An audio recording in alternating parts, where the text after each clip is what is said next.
What a nightmare. I'm completely exhausted. I must have been tossing and turning all night. It's so hot in here, too.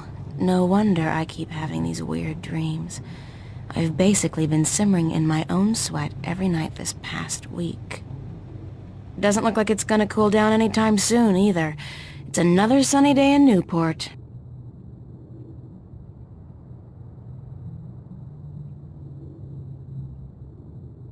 Well, it's a good thing the studio's got proper air conditioning. I promised myself I was gonna spend most of the day working, and I don't intend to break that promise. Not this time.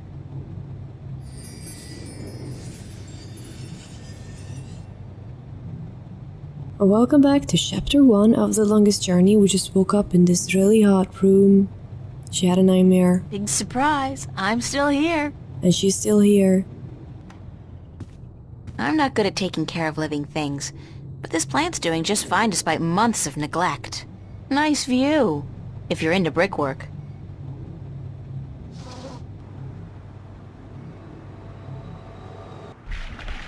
It's a rubber ducky, helplessly trapped under that rusty old grill. It's a seagull. The poor guy looks quite hungry. I still haven't figured out what runs through the canals in Venice, but I'm sure it can't be water. The wardrobe is actually made of real wood, and not that synthetic crap that makes me sneeze and itch all over. Good to know, good to know.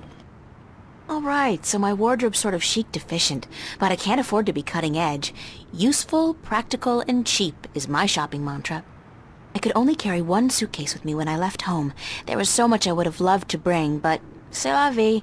At least it was a clean break with my past. I guess when all my hard work starts paying off, I'll get a house and fill it with all kinds of new junk. The past, who needs it?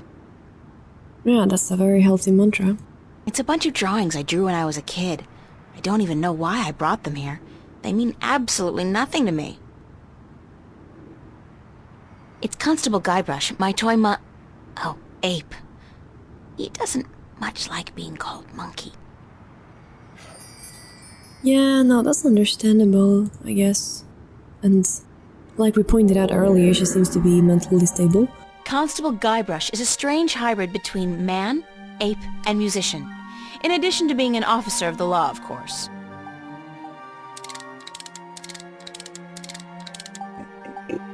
Hey, you! Yeah, you! Hands up! Spread your legs! And do the monkey! Mildly amusing, but irritating as hell. I think I'll shut him up now. He just said do the monkey and he doesn't like to be called a monkey. I think one of his eyes is falling out. The eye came loose. Poor Constable Guybrush. Nope, we need the eye. Sorry, Guybrush, but I need to borrow your eye for a while. I'm not actually gonna tell you why I'm doing all this stuff, like... It's a picture of me and my friends. Before we actually hit the puzzle, I might do... It's just a chair. Stupid things like that. It's gonna be explained later on, but... Hope I won't destroy your gameplay. It's a picture of Charlie, Emma, and me in Florence Park. Marcus took it about a month ago before it got real hot. Dear Diary, note to self. Dreams of talking trees and dragons aside, it's still no excuse for talking to inanimate matter in the real world. So quit it! Hehehe. I've been keeping a diary intermittently since I was 5 years old. Not the same one, of course. I started this one, I think, April of this year. There's a loose sheet of paper in here. Hey, it's my timesheet from the cafe. I completely forgot I put it in here. Good thing I found it, because I'm broke. That's a good thing, ain't it? I'm part of the should be reading more but life's too short generation. We embrace our illiteracy. The last book I read was How to Seduce the Man of Your Dreams. Now, if I can just find a man to dream about, I'll be all set. That's my desk, so, theoretically, that's where I'm supposed to do my work. I think my muse has departed me for greener pastures, though, because lately, inspiration's been fleeting at best. I'd better head over to the studio to do some work. Only 2 weeks until the big show opens, and my contribution is in serious need of attention. Might be a good idea to get dressed first, though.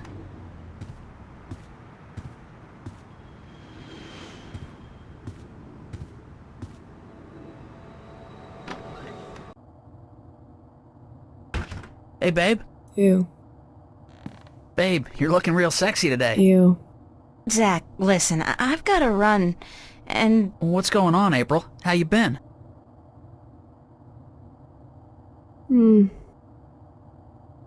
I don't really have time to hang around. Then how about hanging out with me tonight? A few raptures, some hot dancing. Did I tell you I got a VIP pass to the pavilion? Those things are hard to come by, babe. Ew.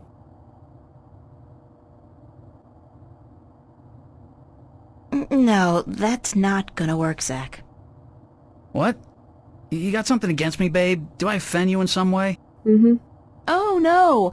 I just don't think it's a good idea for us to be... together like that.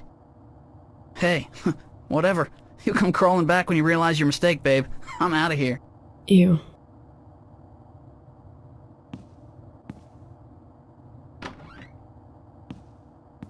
What an asshole. Ew.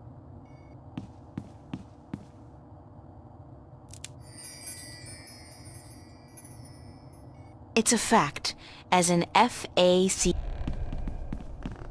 Computer. Voice interface is not installed.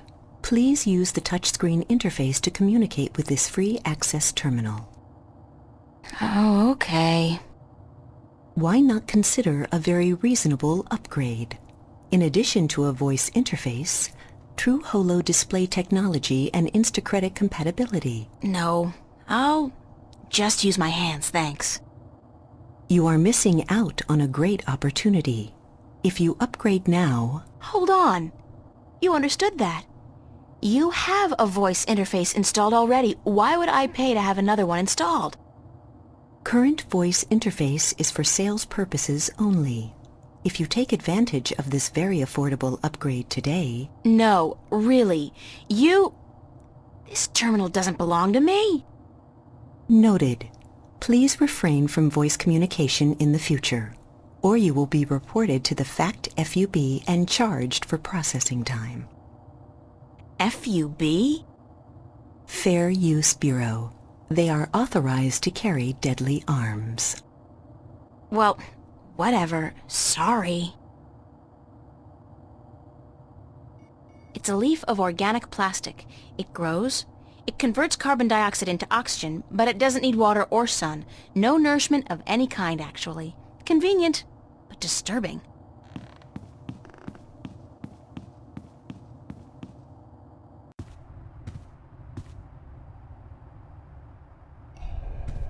That's Fiona, my landlady. She's all right.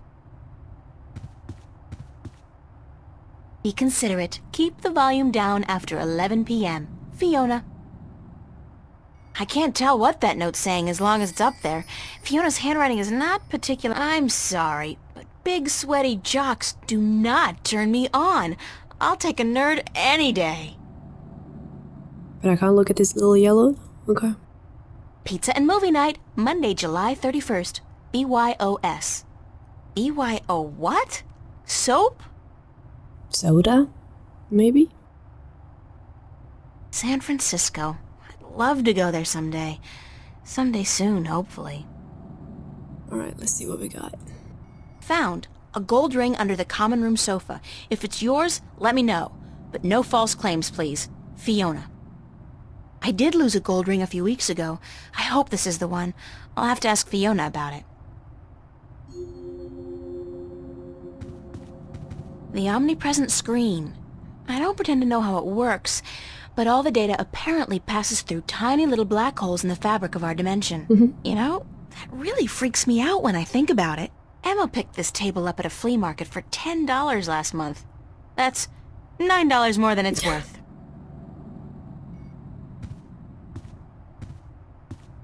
It's a matchbook.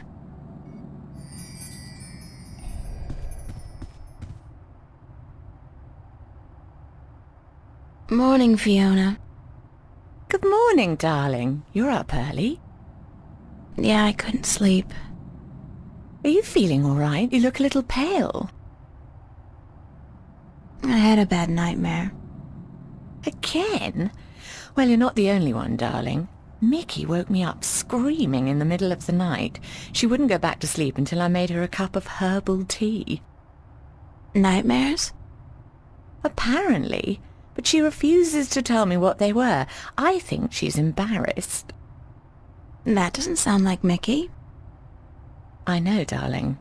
Don't tell her I said so, but I've never seen her so agitated in my life. She scared the hell out of me. I don't know why I have nightmares. I guess they could be stress-related. After all, the exhibition's right around the corner. Oh, yes, the school exhibition. How's that going? God, don't ask. I have no idea how I'm going to finish my painting on time. I haven't felt inspired in ages. I think you work too hard, darling. You need to relax once in a while. Live. Enjoy your youth. There's inspiration to be found in hedonism, you know. No, I don't know, but apparently you do. I'm an authority on the subject, darling. Ask Mickey. She'll tell you I don't lift a finger around the place unless I absolutely have to. Where's everybody this morning? Mickey's tied up in the basement. Mind you, she's not literally tied up, of course, although that is a tempting thought. Are you getting into your sexual fantasies here, Fiona? Because it's a little too early in the morning for that, don't you think? Sorry, I just can't help myself. Anyway, the plumbing is... You probably noticed when you took a shower, yeah? There's no hot water.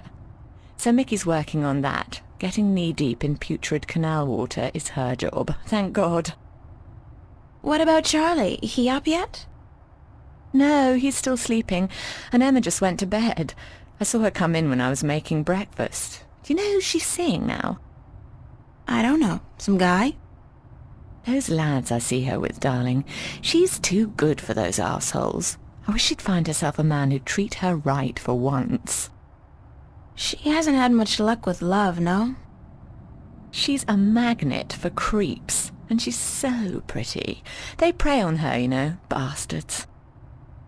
I've tried to talk to her about it, but Emma's impulsive. She doesn't listen. She's just as headstrong as you and me, darling, but I'm sure she'll be all right. She's smart and resourceful, and not afraid to speak up for herself. Shouldn't you be outside enjoying the good weather? You joking? Bollocks to that.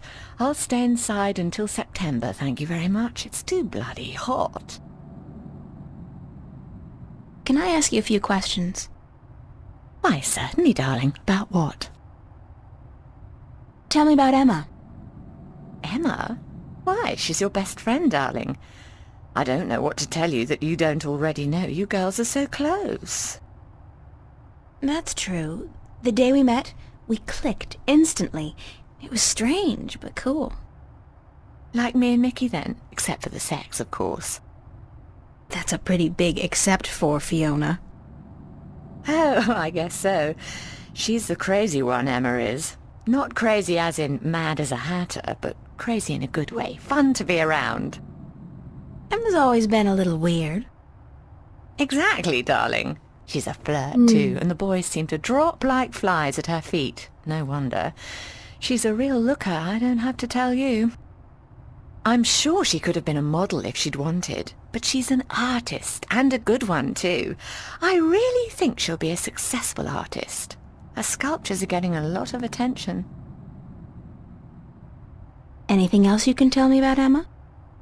She ought to be a little more careful sometimes. She's a flirt, and although she doesn't mean any harm, some lads don't take too well to being teased and rejected. You should tell her that, though, being her best friend and all. I have told her. She won't listen. No. She does worry me a little, but she's a big girl and she can take care of herself. I'm certainly happy to have her living here. Next to you and Charlie, she's my favourite tenant. So if you decide to skip that part, Emma's April's best friend, and she's a big flirt. A lot of guys like her. She could have been a model, but she's an artist. Yeah, that's pretty much the gist of it. What did you think of me when we first met? That's a peculiar question, isn't it? I thought you were quite lovely. I still do, darling. Do you remember the day I arrived? Of course, darling. It wasn't that long ago, and I'm not senile quite yet. It was in May, wasn't it? Charlie referred you to me, and you were quite at a loss. First day in the city, wasn't it? I remember. You looked like a lost puppy. Puppy? Me? When I saw you lugging that suitcase across the bridge, my heart went out to you. I'm glad you came here. You could have been lost anywhere else. How long have you known Charlie? Oh, he's one of our oldest tenants. It's close to 3 years, I believe, since he moved in. Charlie is always in a good mood, and he's such a gentleman. I agree. He's an actual genuine gentleman. And you don't see a lot of gentlemen these days, trust me. You have a very good friend in him, darling. Perhaps even more than a friend. What do you mean, more than a friend? Not for me to say, darling. If you don't realize it yet, you will. Yeah, so Charlie is like one of her closest friends, and Fiona is hinting that they are probably more than friends, and April doesn't realize it. What's up with Zach Lee? Zach? I think we both feel the same way about him, darling. He's not actually a bastard. If he was, I'd have had him out of here in an instant. But he is an arse, and a stuck-up, pompous, arrogant wanker. My thoughts exactly. Aside from that wanker bit. Still, he pays his rent on time, and he doesn't make a lot of noise. He keeps to himself. And most importantly, he's shit scared of me, so I can't just kick him out. Tell me a little bit about yourself, Fiona. Me? Why? It's not much to say, darling. I love my job. I love Venice, and I love being with Mickey. I'm a happy girl. Sure, sometimes I wish I could go back to England to see my family, but that's water under the bridge, so to speak. I'm very happy with myself and my life here in Newport. How long have you and Mickey been together? Mickey and I have been together since I was 19. She was in her late 30s then. The older, wiser, worldly woman. I found her sweet and charming and intriguing. When I finally realized she was neither of those things, it was too late. I was in love. She stole me away from my dreary British inner-city life, and she brought me here. She was no knight in shining armor, that's for sure, but she knew how to treat me like a woman. You guys make a great couple. You think so, darling? Yes, I guess we do. And the sex is amazing. You never get tired of talking about your sex life, do you? Never. And if I ever do, please shoot me. Can you tell me something about the border house? That's one of my favorite topics, darling. What precisely do you want to know? What made you decide to run a boarding house? That's a long story. One of the reasons Mickey and I got together was that we shared a passion for the classic English country inns. You know, quaint, weathered buildings, funny old ladies, and oddly suggestive names like the Lazy Cock. So why come here to the big city? To America? We wanted to create a place with a similar atmosphere and hospitality here in Newport. Like a safe house for people like you and I to call home, if only for a short while. So we discussed different options for a few months, and then we decided we wanted to start a boarding house for young, penniless students and artists. You decided you wanted to do that here in Venice? We knew that Venice was the place for us long before we came here, but the hard part was finding a building cheap enough. And this building was available? Not at first. Like most of the buildings in Venice, this one used to be a factory, but when we first looked at it, a local company was planning to turn it into a bar and nightclub. It was so perfect for our purposes, though, that we appealed to the Venice Borough Council, and after outlining our plans, they gave us the go-ahead at a reduced price, provided we kept our promises regarding our tenants. What inspired the name Border House? That came quite naturally when we saw the place. It's on the border between two worlds, isn't it? Between Venice and the city itself. And at the same time, I also believe we're on the border between two more abstract worlds, between art and spirit on the one hand, and science and technology on the other. That's very poetic, Fiona. Yes, I've practiced. I may be an inner-city girl, but I can philosophize and bullshit with the best of them. Do you and Mickey own the place together? We own it together, yes, and we've shared the responsibilities between us. Mickey takes care of the maintenance of the building, and I busy myself with the administrative tasks. I also take care of the day-to-day management of our tenants, like deciding whether or not to let someone rent a room. And, of course, the unpleasant business of booting someone out. I thought you enjoyed that part. Yes, all right. In some cases I do, but not always. It can get quite messy. Thanks for the information. I'm glad I could help you out, darling.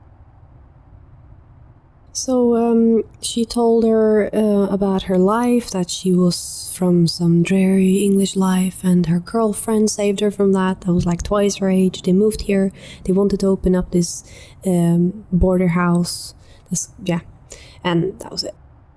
What can you tell me about Venice? I don't really know much about the history of Venice. You should really ask someone with an interest in local affairs. What I do know is that this whole neighborhood used to be an industrial area, and that about 100 years ago they converted most of the buildings into residences for students and the homeless. And it's a nice place to live, certainly. Friendly people, liberal attitudes, great clothing stores, quite perfect, aside from that dreadful stench from the canals in the summertime. What's the story behind my apartment? Your apartment? It's more a room than anything else. Not much more than a large closet, really. It's not that small. It's one of our smallest rooms, but it's cheap, and it's on a nice floor. I hope you're happy there. I like it. It's convenient, and it's got an interesting view. That's nice to hear, darling. As for the story behind it, no unexplained deaths or hidden pirate treasures, I'm afraid. Just a long string of students on a tight budget. Do you like Newport? The city? I stay in Venice most of the time. It's easy to forget we're just a tiny little pocket in the middle of a sprawling urban wasteland.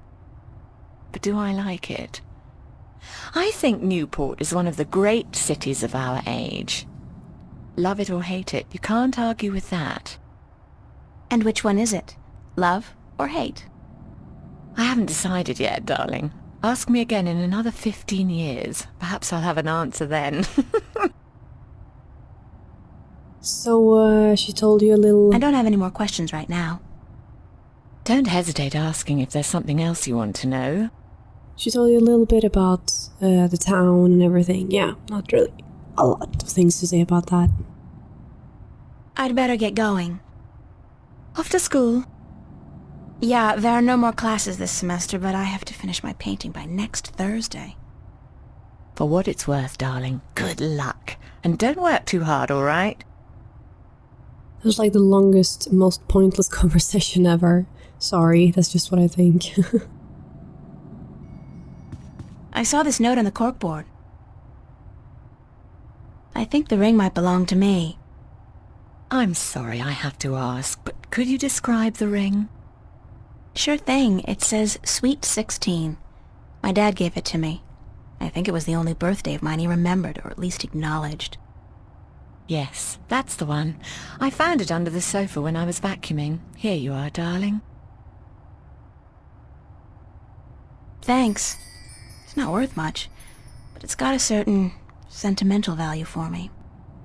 It's a very pretty ring. Yeah, it is. My dad never gave me anything pretty before or since. He must have won a poker game or something that day. You know what's strange? I don't hate him. He's a bastard and he treated me like crap almost every single day of my life. But I don't hate him. I feel sorry for him. Why? Because he doesn't know how to love. He can't love anybody or anything. And because he'll be miserable every second of every minute of every day until the day he dies. God, I'm glad that life is behind me. I hope I never have to see him again. No, that doesn't sound right. I've made a choice not to see him again. Ever. You go, girl. Dad gave me this gold ring on my 16th birthday.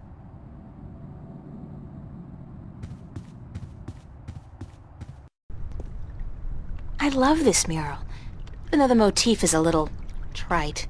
I mean, fairy tale forests and magical dragons? Still, it's pretty. I wonder what happened to the artist. Probably making a bundle from cheesy fantasy calendars and book covers. Whoa. I'd guess that's a pressure gauge. It's at 100. That's percent, I guess. 100% pressure? It's a rusty old wheel. I'd imagine it turns the water on and off. It won't budge! The pressure's probably too high. It's a pressure valve. Nada. Nothing. What a mystifying contraption, and completely absurd. What are all these valves and wheels and thingamajigs for? What grand purpose does it all serve? Oops. Oh. Seems the clamp served a purpose after all. What a surprise. Mystifying. That cable's been ripped in two. The cables are too far apart to tie them back together. Looks like a big piece of cable was torn off. Well, guess what? Woot. I hope it doesn't melt or anything. It's alive!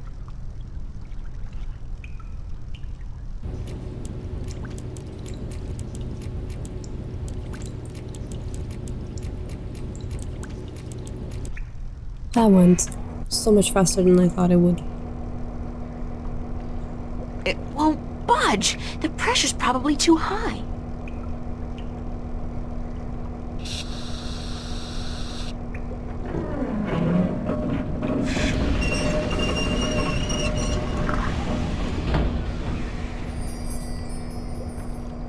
I'm not leaving my gold ring. Somebody's going to have to replace that cable eventually.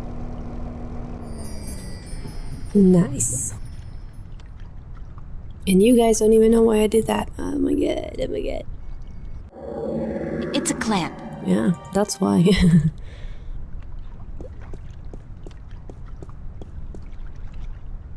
That's Cortez. He sits in the same spot almost every day. I hate to admit it, but he scares me a little. Oye, señorita. Yes? How are you this morning, señorita bonita? I'm fine. And you? Sunshine and pretty señoritas give an old man like me the blues. I like my days cold and rainy. In fact, I think I prefer the world to be in black and white. Like an old movie. Like all good movies. But tell me, señorita Ryan, how would you describe your perfect day? Well, I'm from Sweden, so this is what I would be used to. Cold and rainy like yours. Está bien. We are alike, you and I. But this heat is not why you are unhappy, no? You are troubled by nightmares. What? You are afraid of them. You even fear your dreams may be real. Who told you about my nightmares? No one. I can tell from looking into your eyes. I see the ghosts that haunt you.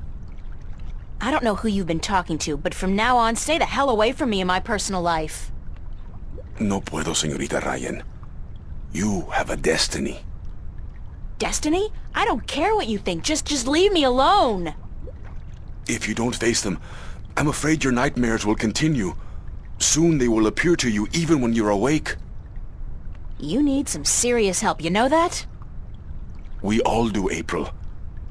That's the reason we are here, you and me. That's it. I don't have to listen to this. Perdóname. I've upset you. We didn't think you'd react this way. I hope we can talk again soon. I don't think so, no. Please, think about it. And señorita, Cuidado. Be careful. Well, that was weird. So yeah, she does this writing in the diary thing. Also gonna put a skip if you don't want me to read it or whatever. I'm just gonna read it through. You can skip this part if you wanna. Happy birthday to me, the big 1-8. Join us, right? Well, not to sound like a complete spoiled sport, but 18 feels kinda like 17. Only I can buy a gun and pilot a hovercraft. I kind of figured that the number 18 would cast light into the deep, dark chasm of my soul and reveal some grand truth about the universe. Holy shit, you can really hear I'm having a cold. Like the meaning of life, or at least some explanation as to why all guys are complete idiots. But no, nothing. I'm the same person today that I was yesterday, no different. Same old boring April, stuck in the same old boring life.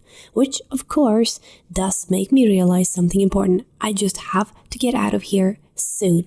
I have to leave. I have to leave. There's nothing here for me, no future, and a past I prefer to forget. And I know where I want to go. The Venice Academy of Visual Arts in Newport. God knows if they'll accept me into their fall program, but I have to try. Sarah went out there last year and she's agreed to let me stay at her place for a short while until I can get a job and an apartment. Writing about leaving is both scary and exciting. It's scary because I've never really been on my own before, and I've never been to Newport. And of course, I'm scared that good old daddy will find out and force me to stay. Not that he can, but he will certainly try.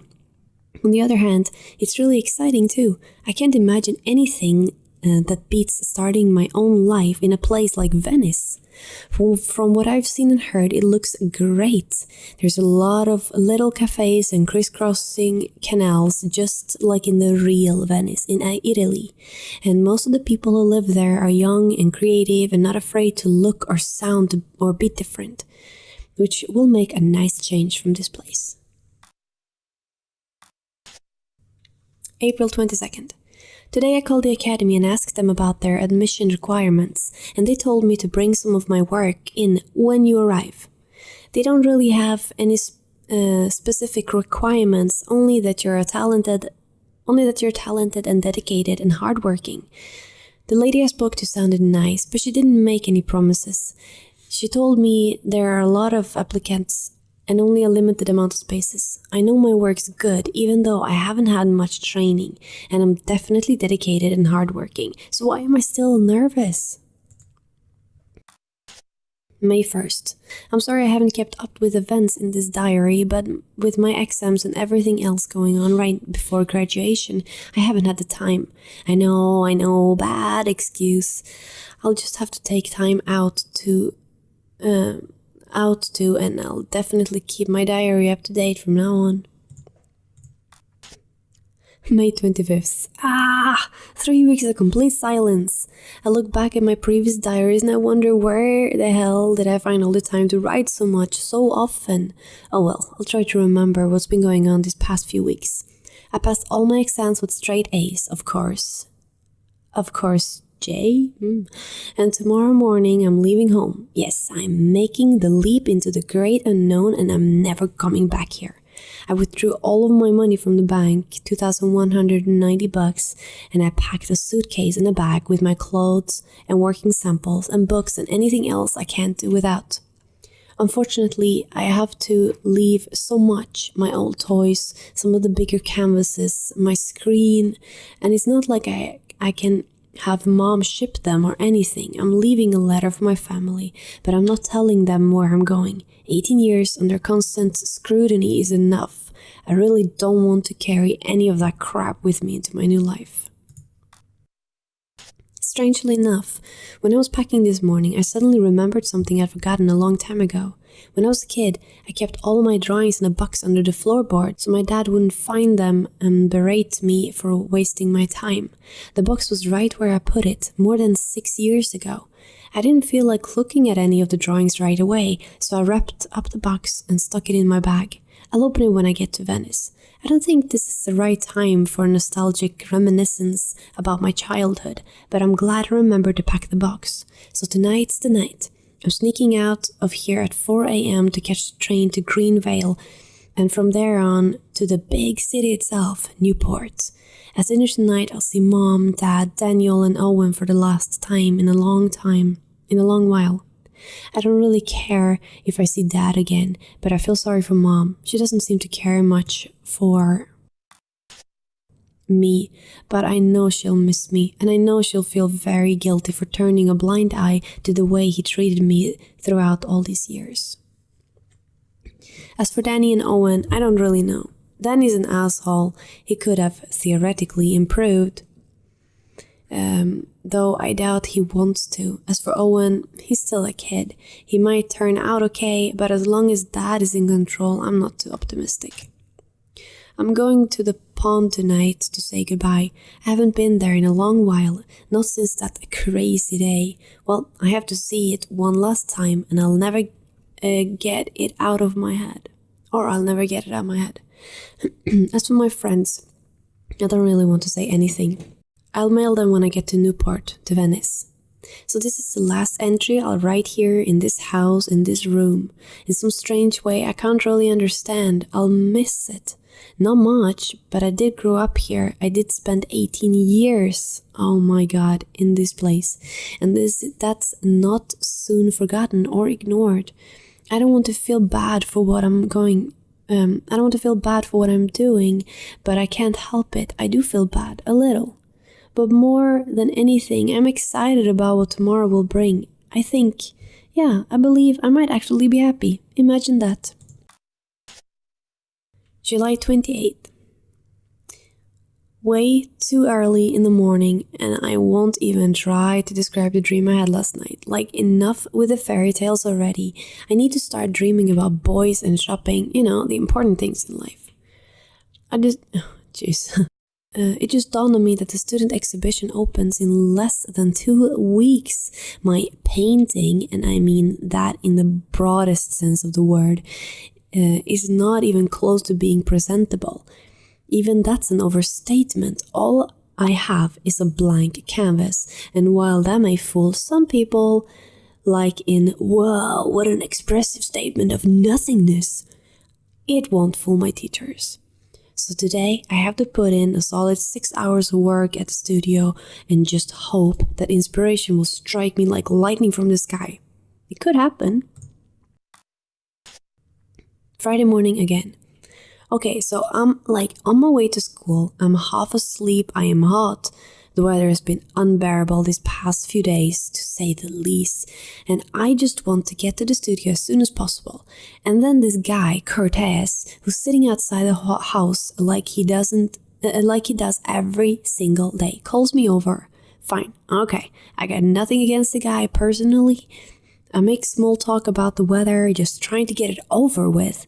And then, how would he know that I've been having nightmares? Unless Emma or Charlie or Fiona told him, and I know they wouldn't have. How could he know? And I know he's nuts, but to think that I have some kind of destiny? The guy's been doing too many raptures, or whatever they popped back when he was double digits. Whew. Yeah. He's a little peanut, alright.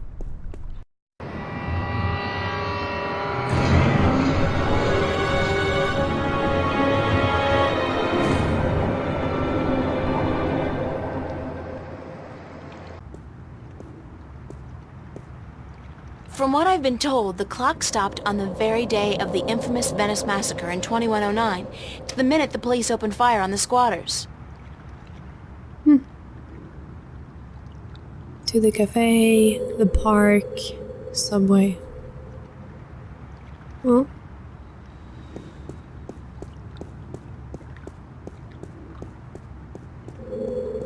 actually, let's go to the cafe first.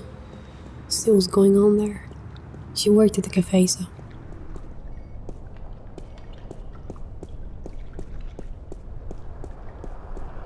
Closed for maintenance. Will reopen at 3 p.m. What's going on? The place was fine last night. The Fringe Cafe, my home away from home. I really don't mind working there. It's a nice place.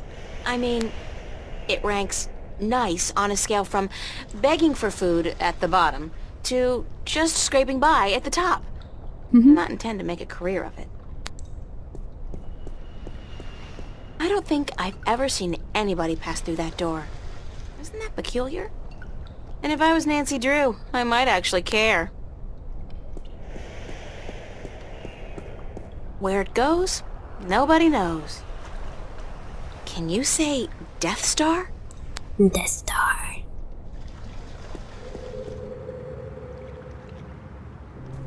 This guy's out here all day long, all year. He never stops painting. Ever. And I doubt he's ever finished even one painting. Nothing adds more to the tranquility of a city park than a huge rusty iron bridge. I can't even begin to guess what that's supposed to be.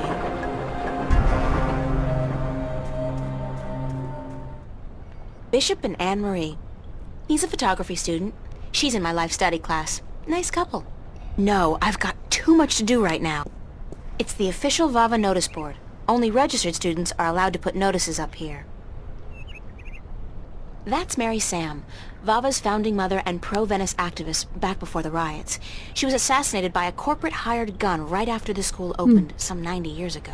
The Venice Academy of the Visual Arts. World-renowned, prestigious, expensive, and my future alma mater, if all goes well with the exhibition and I get my grant, that is.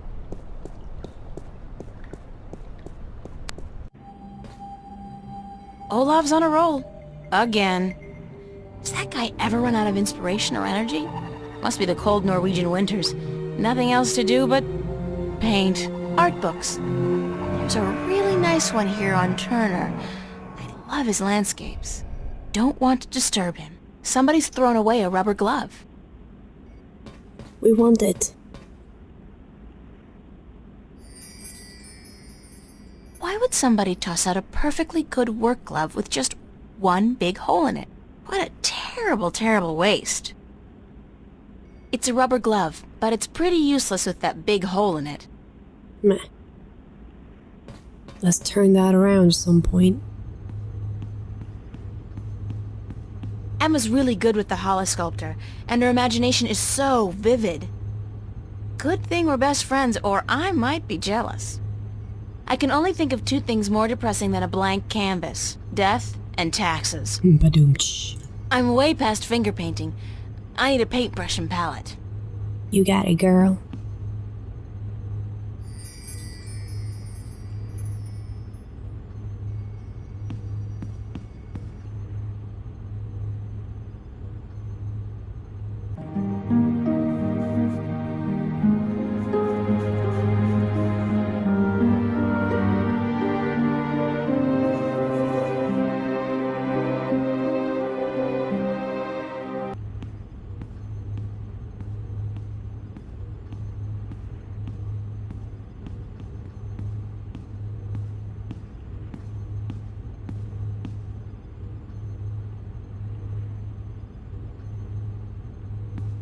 Hiya.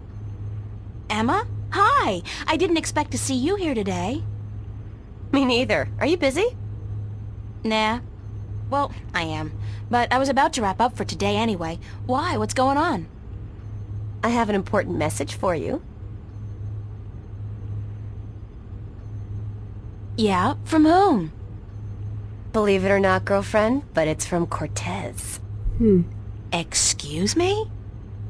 He said to tell you that he wants to meet you, these are his exact words, where children visualize their dreams. Visualize dreams? What's that supposed to mean? Me? I was hoping you would know.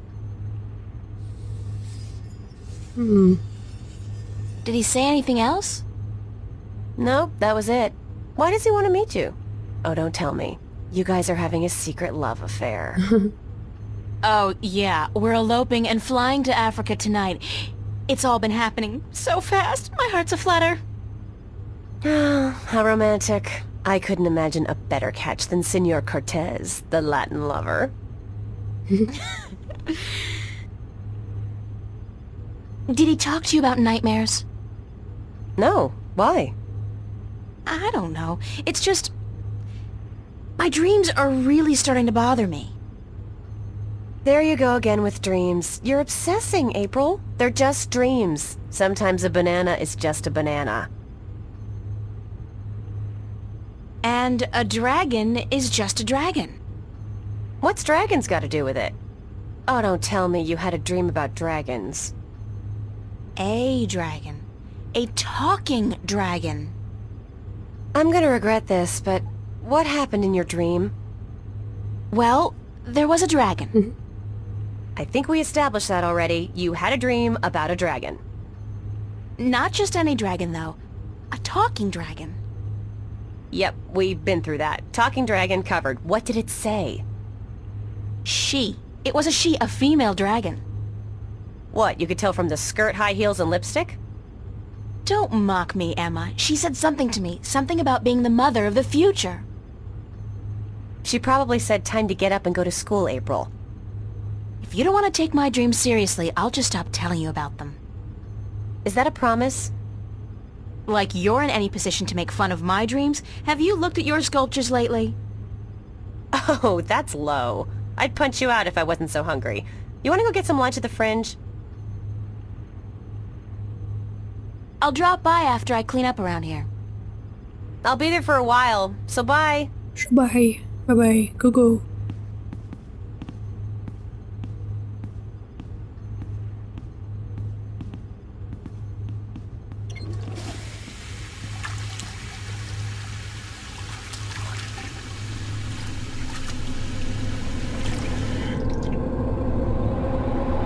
Oh my god. Who's there?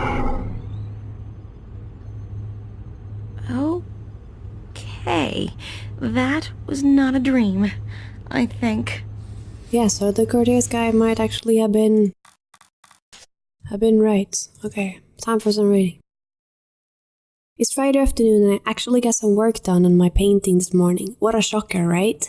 What triggered this avalanche? Okay, it was more like a lightning drizzle, to be honest, of creativity. The cup of cocoa I had last night, the weather, my pent-up sexual desires, my dreams. Sure, a nightmare about a talking tree. Wait, no. A wood spirit, a female dragon, and a chaos vortex? That's sure to release some kind of creativity juice. Yeah, right. Okay, so I work on my painting for a few hours and then Emma drops by and drops a bomb on me. This person, Cortez, he wants to meet me. And not only that, he doesn't just come out and say where he wants to meet me. No, he gives Emma a riddle for me to solve, where kids visualize their dreams. Oh boy, this guy is nuts. He can just wait where kids visualize their dreams for the rest of the summer as far as I'm concerned. So I finally snapped and gone off the deep end. I just knew my nightmares would fry my brain cells eventually, but I never imagined I'd start seeing things. But there it was, as clear as the day, and I'm thinking, should I go get myself committed now or after dinner? Because April girl, I gotta tell you, what you saw today is not exactly the product of a healthy mind. Whole sculptures does not just come to life without there being drugs or plain old looniness involved. But then again, if I am insane, why aren't I seeing fluffy pink rabbits right now? And how come nobody has noticed anything weird about me? I think maybe... I hate to say this, I think maybe I got to go and talk to this Cortez guy after all. Because he did say something about my nightmares coming to life. Okay, now I know I'm going crazy.